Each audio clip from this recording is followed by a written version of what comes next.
Yung mga kabarks ang mga gagamit ni kuya, oh. Kasi mag-iunin na yung ating kuyakoy. Yan, mga saver lang yung mga binili natin mga kabarks. Duvet, mga ganun. Cookware niya, rice cooker niya. At excited na mag-iuni ang ating kuyakoy. So magandang buhay sa ating lahat mga kabarks. Kaya samahan nyo kami na wifi. May mag-grocery lang kami. At tawag dito, may pipick upin kami sa store kasi may in-order kami online. So tara, let's rahod mga kabarks. So tara, kung day off tayo, ganda sana magpasyal-pasyal, kaso lang may work time mamaya eh.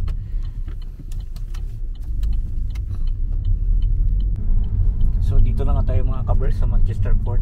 Ay kukuhain kami na cookware ni Kuyakoy na gagamitin sa kanyang uni. At ang aming Kuyakoy gusto talagang sa London mag-aral, so wala tayong magagawa dyan mga kabarks, kundi suportahan na lang natin ang ating Junakis.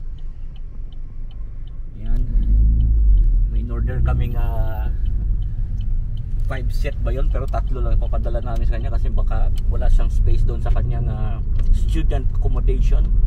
Tsaka rice cooker.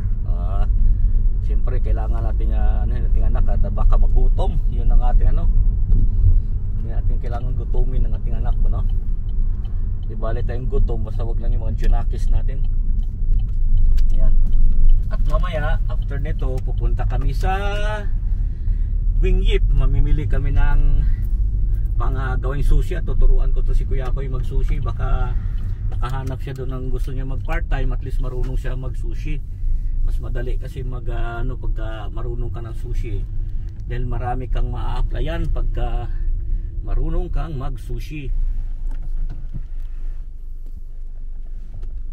Ayan, so dito na kami mga kabarks. Palitan kami dalawa ni ate, oh. Dumiretso dito din ako. Alright, so na kami dyan mga kabarks. Kami may pipick upin kami dyan.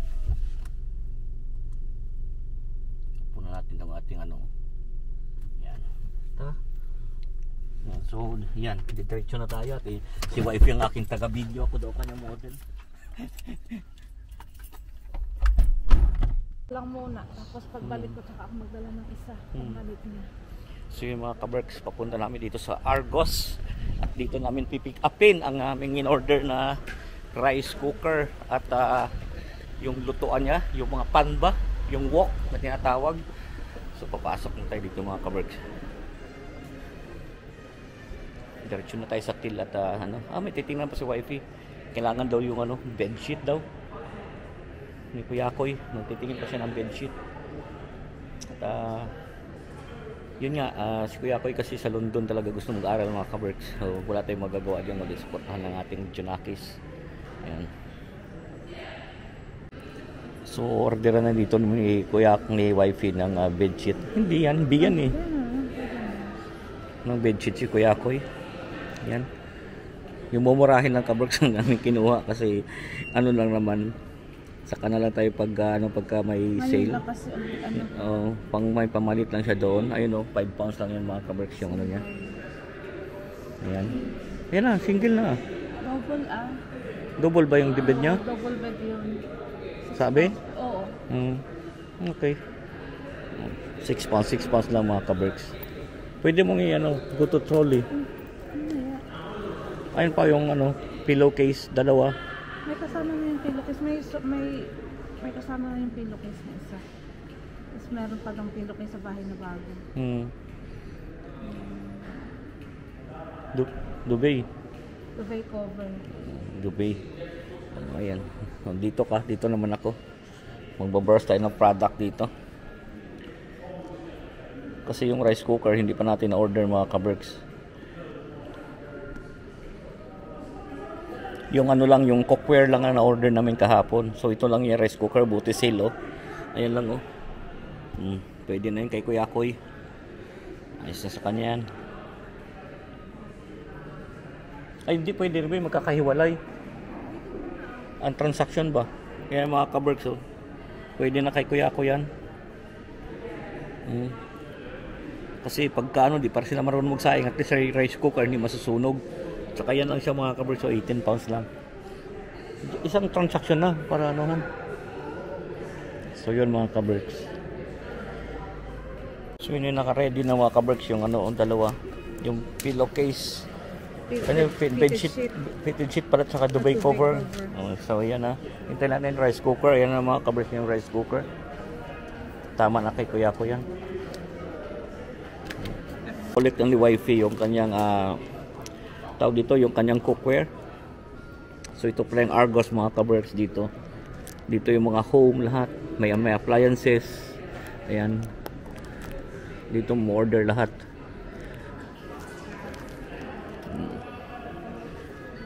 So ayan yung cookware ni kuya ko yo. So ayan, ikaw dito. Mabigat-bigat tong ano ni kuya ko. 5 piece to eh. Oh, yung susi oh. Akin to. So yan mga kaberks, pabalik natin sa sakyan. So yung mga kaberks, so ready na nga to si kuya ko ipaglipat bahay dito sa kabila. Ready na ang aming Junakis. At ganun talaga mga kaberks, no? Supportan natin yung mga anak. Saan?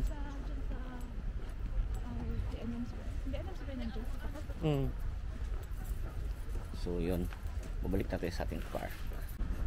So pupunta na lang muna kami rito mga kaberks, kasi doon sa isang store namin napuntahan walang pillow.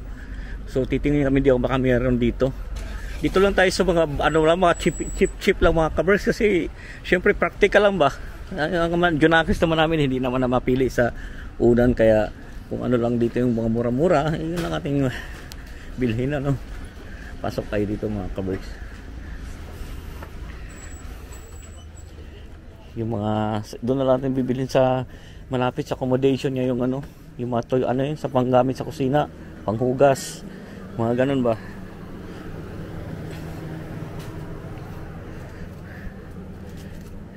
Ayan. So dito mga kaberks may unan, oh. Dubai pala to. Gano'n tong Dubai dito. Ito pala yung unan.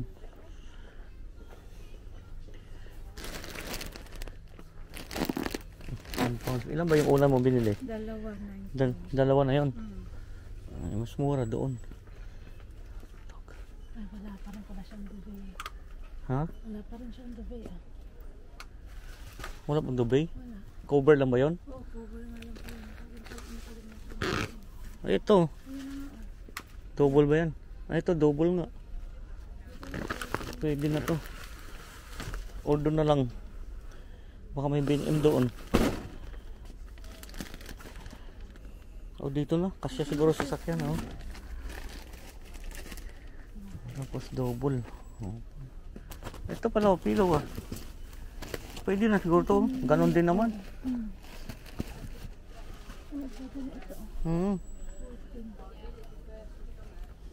Kasi doon baka 9 pounds kasi doon mga kaberks, isa namin kinuhaan. Pero baka manipis ba? Tingin tayo. Oh, pwede na rin to siguro. Ito na lang, oh. Ay, daklan din. Daklan din.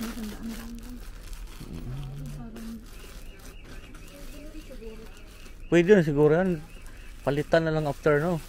Kung dagdagan niya. Ha?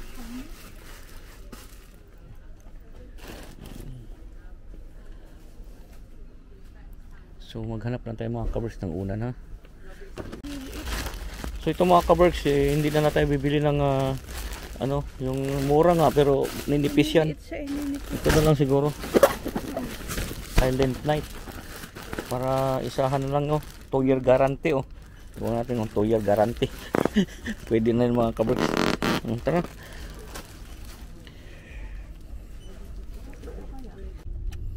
So yung mga kaberks, nakakuha na nga kami ng duvet ni Kuya Koy, no?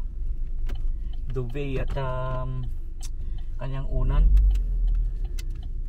So yung mga kulang-kulang, doon na lang tayo bibilin sa London kasi baka mapuno natin yung sakyan, wala tayong space. Kung hindi, meron naman yun sigurado doon sa London mga kaberks. So ngayon pupunta na kami sa Wing Yip at bibili ako ng pang sushi dahil tuturuan ko ng sushi ang aking Junakis.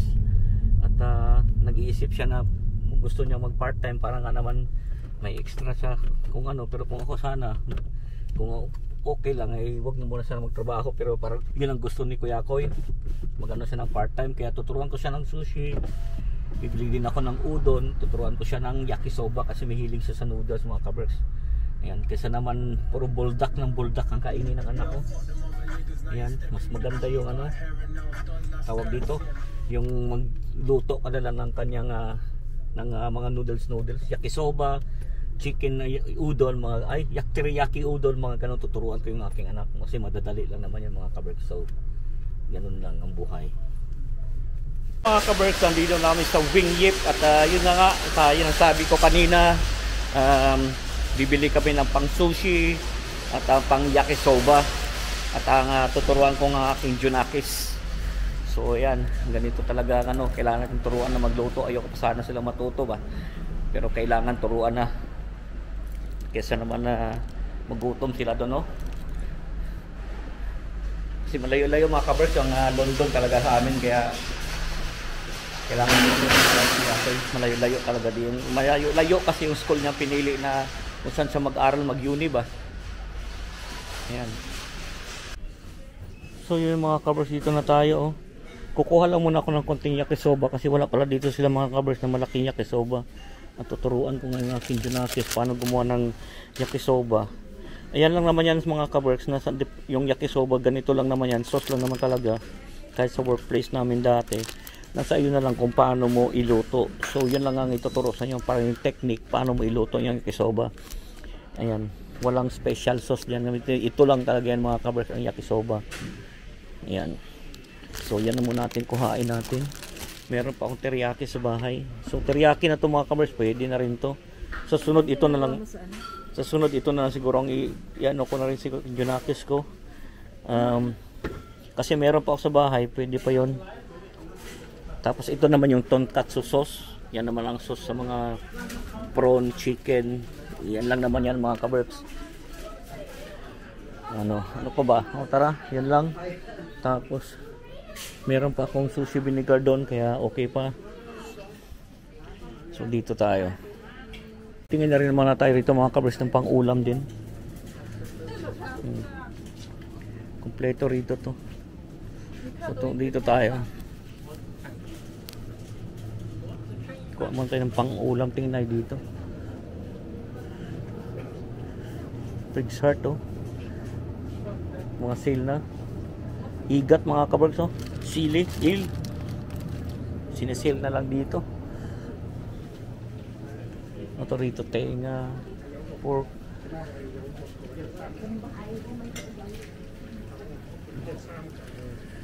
Saan tayo bibili yan? May talaba ba dito? Oh, ngayon lang walang talaba. Ito.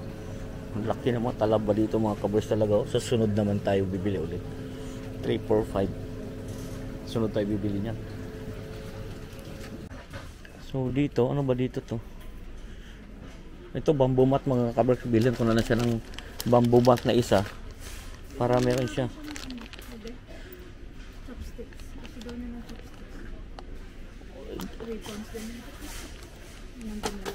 Ha? Huwag tong ano. Ito na lang, oh.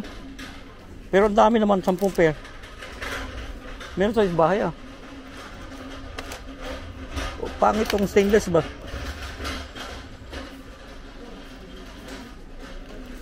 May disposable pa sa bahay, padala mo.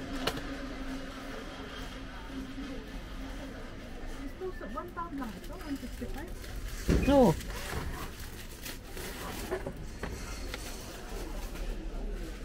So yan mga kapatid, pupunta na tayo dito sa ng udon.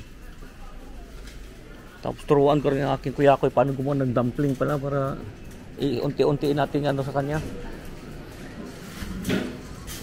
So dito tayo, kukuha natin siya ng udon.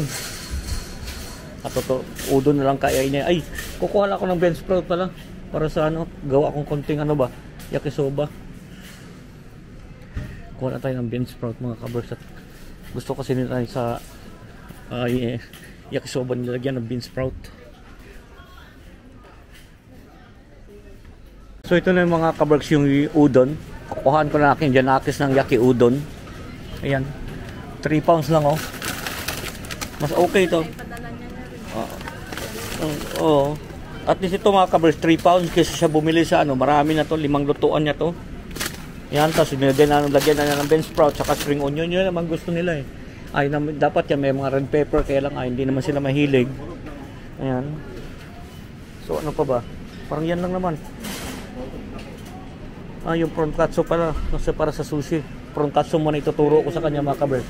Prawn katsu, tsaka chicken katsu muna ituturo ko sa anak ko.